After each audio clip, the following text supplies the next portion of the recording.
I'm Dr. Rakesh Ojha. I am the head of the Department of Hematology and Stem Cell Transplant at International Oncology. We treat a variety of hematologic diseases. These include benign hematologic diseases, malignant hematologic diseases like leukemia, and we offer highly specialized stem cell transplant services to our patients. Some of the common diseases that we treat include anemia, thrombocytopenia of various etiologies. We treat malignant conditions like acute leukemia, multiple myeloma, lymphoma, Hodgkin's disease, and we treat benign diseases like aplastic anemia, which are highly lethal. For a variety of diseases, we use chemotherapy to treat these diseases, but sometimes cure is not possible by use of chemotherapy alone. In such cases, patients are identified and selected for undergoing stem cell transplantation. Stem cell transplantation requires that an HLA-matched sibling is available within the family. The donor has to be a sibling which must HLA match with the patient before transplantation can be done. In most circumstances, parents, first cousins, or anyone outside of the family cannot serve as a donor. So once a patient is identified and a donor is identified,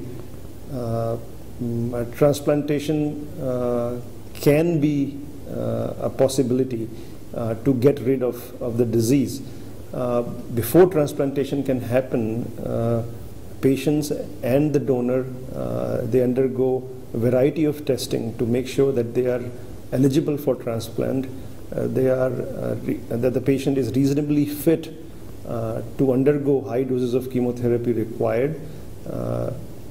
We make sure that both the patient and the donor, they do not have any infectious diseases like hepatitis or HIV, because it can become a problem in severe immunocompromised state that happens post-transplant.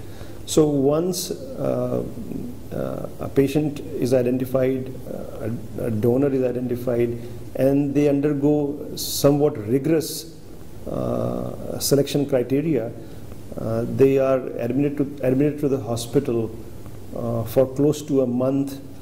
For about a week or so, they require high doses of chemotherapy to get rid of the leukemic process. This is referred to as ablative treatment. The dose that is given is fairly high, and that practically wipes out the bone marrow of the patient. In order to rescue the patient's bone marrow, we give them stem cells to the patient so that the bone marrow can recover. Now, the transplantation can be of autologous variety also, where we collect stem cells from the patient before they are admitted for transplantation. So that is referred to as autologous stem cell transplant. Allogenic stem cell transplant is basically transplant which is done when the donor is usually a sibling. In both cases, once a transplant is performed, it is required that the patient stays in the hospital for close to 3 to 4 weeks, because stem cells take close to 2 weeks to grow back. It takes about a week further for the blood elements to be formed by the bone marrow,